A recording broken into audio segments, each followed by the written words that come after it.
In this video, I will guide you how you can change the header color. For this, you need to double click the header section to activate the header and then type whatever you want. For example, I'm writing title and now select the title and you will see a mini bar over there. Click on this font and change the color of your preferences.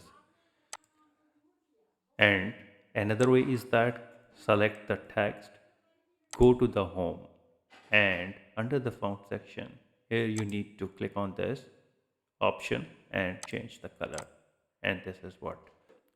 Another way is that go to the home section and under the style, you need to click on this arrow and now click on the create a style and click modify, and here you can change the font size and change the color whatever you like it. Click on this and here you can also change the font and then click OK, and here it is.